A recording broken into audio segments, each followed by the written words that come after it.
नमस्कार, मैं हूं मनीष मड़ी और आप देख रहे हैं दबंग इंडिया।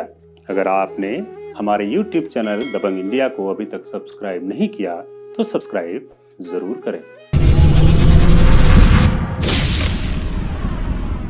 भीमसेन और अर्जुन द्रौपदी के साथ कुम्हार के घर में प्रवेश करके अपनी माता से कहा, माँ, आज हम लोग यह भिक्षा लाए हैं।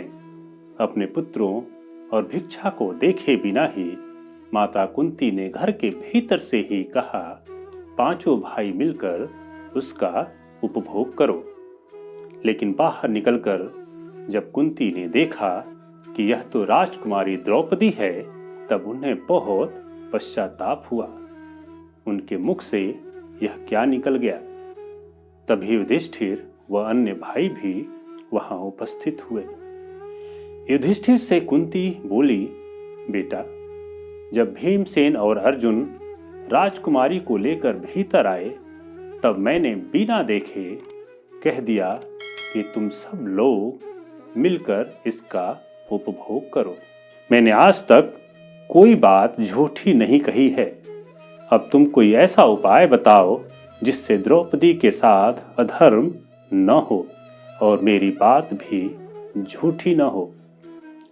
युधिष्ठिर ने क्षण भर विचार करके माता कुंती को ऐसा ही करने का आश्वासन दिया और अर्जुन से कहा, भाई, तुमने मर्यादा के अनुसार द्रौपदी को प्राप्त किया है।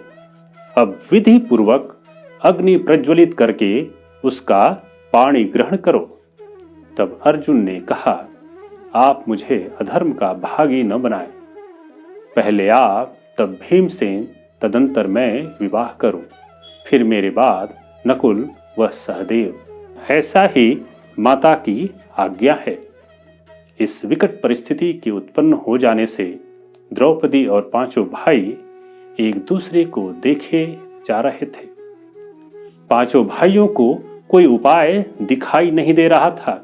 तब धर्म और अधर्म की बहुत सी चर्चाएं हुई।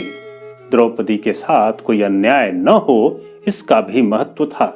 साथ ही माता के वचन को भी उचित सम्मान देना था। इस विकट परिस्थिति के बीच युधिष्ठिर को महर्षि वेदव्यास के वचन याद आए।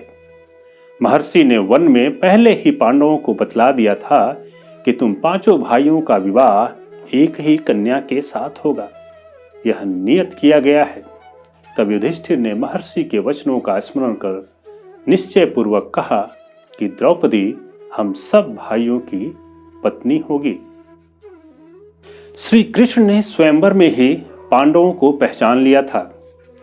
तब वे बड़े भाई बलराम जी के साथ पांडवों के निवास स्थान पर पहुंचे। वहां उन्होंने पांचों भाइयों को देखकर पहले धर्मराज युधिष्ठिर के चरणों का स्पर्श किया और अपना परिचय दिया। पांडवों ने बड़े प्रेम से उनका आदर सत्कार किया।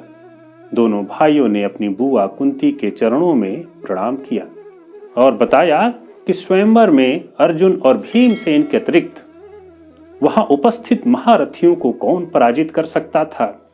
तभी हम जान गए थे कि आप पांडव भाई ही हैं, जो लाक्षागृह से बच निकलने में कामयाब रहे और हम दोनों भाई यहाँ आपके पास आ गए।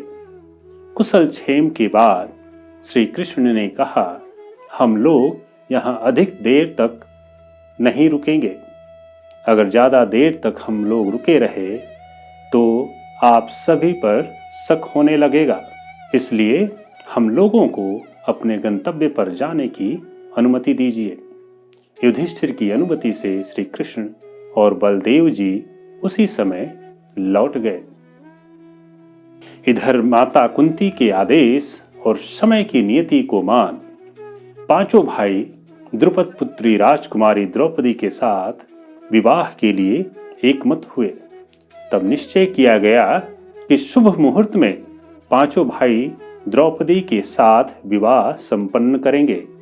यह समय द्रौपदी के लिए भी अविश्वसनीय था, लेकिन समय की नियति ने यह पहले ही निर्धारित कर दिया था। यह बात श्री कृष्ण और महर्षि वेद व्यास जी को भी पहले से पता था। आज महाभारत कथा में बस इतना ही। हमारे वीडियो को लाइक करें, शेयर करें और हमारे चैनल को अभी तक सब्सक्राइब नहीं किया तो सब्सक्राइब जरूर करें। धन्यवाद।